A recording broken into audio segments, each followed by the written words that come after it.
अरे श्रोताओं, आज हम आपको सुनाने वाले हैं सोमवार व्रत कथा। इसलिए इस कथा को ध्यान से सुने, बीच में ना छोड़े। एक नगर में एक धनी व्यापारी रहता था। दूर दूर तक उसका व्यापार फैला हुआ था और नगर के सभी लोग उस व्यापारी का सम्मान करते थे।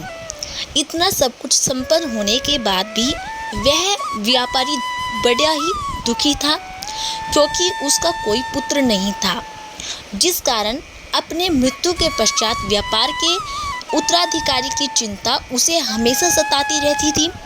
पुत्र प्राप्ति की इच्छा से व्यापारी प्रत्येक सोमवार भगवान शिव की व्रत पूजा किया करता था और शाम के समय शिव मंदिर में जाकर भगवान शिव जी के सामने घी का दीपक जलाया करता था।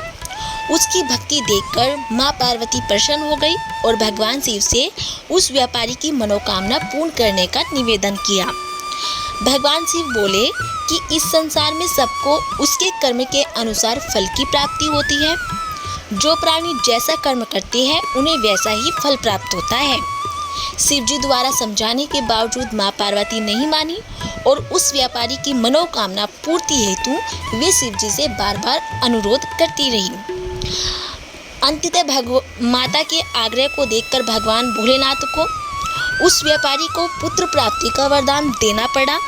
वरदान देने के पश्चात भोलेनाथ माँ पार्वती से बोले कि आपके आग्रह पर मैंने पुत्र प्राप्ति का वरदान तो दे दिया है, परंतु उसका पुत्र 16 वर्ष से अधिक समय तक जीवित नहीं रहेगा।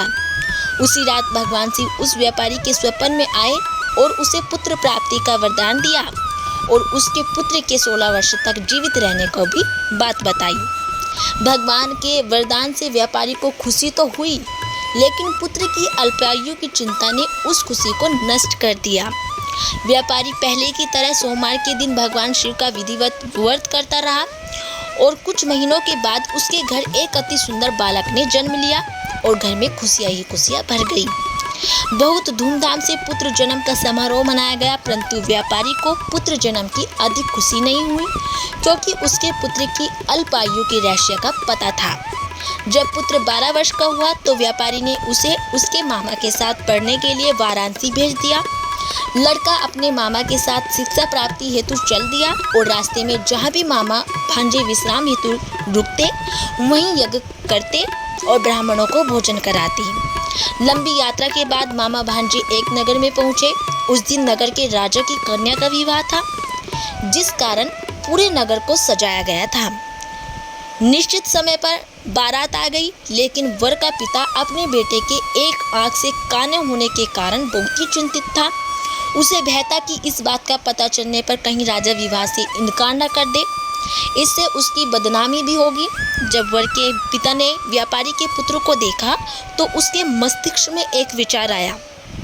उसने सोचा, क्यों न इस लड़के को दूल्हा बनाकर राजकुमारी से विवाह करा दूं और विवाह के बाद उसको धन देकर विदा कर दूंगा और राजकुमारी को अपने नगर ले जाऊंगा। वर के पिता ने लड़के के मामा से इस संबंध में बात की और मामा ने धन मिलने के लालच में वर के पिता की बात स्वीकार कर ली। लड़के को दूल्हे का वस्त्र पहनाकर राजकुमारी से विवाह करा दिया गया। राजा ने बहुत सारा धन देकर राजकुमारी को विदा किया।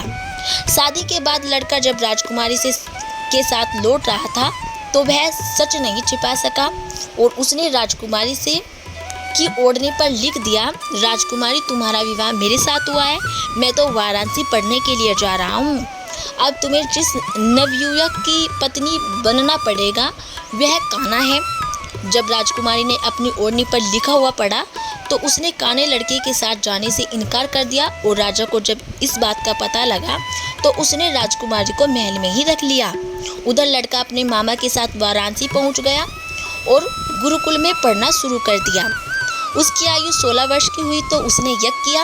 यज्ञ की समाप्ति पर ब्राह्मणों को भोजन कराया और खूब अन्न वस्त्र दान किए। रात को वह अपने शयन कक्ष में सो गया। शिव के वरदान के अनुसार शयनावस्था में ही उसके प्राण पखेरु उड़ गए। सूर्योदय पर मामा मृत भांजे को देखकर रोने पीटने लगा। आसपास के लोग भी एकत्रित होकर दुख प्रकट करने लगे। लड़के के मामा के रोने विलाप करने के स्वर समीप से गुजरते हुए भगवान शिव और माता पार्वती ने भी सुने माता पार्वती ने भगवान शिव से कहा कि प्राणनाथ, मुझे इसके रोने के स्वर सहन नहीं हो रहे हैं, आप इस व्यक्ति के कष्ट को अवश्य दूर करें।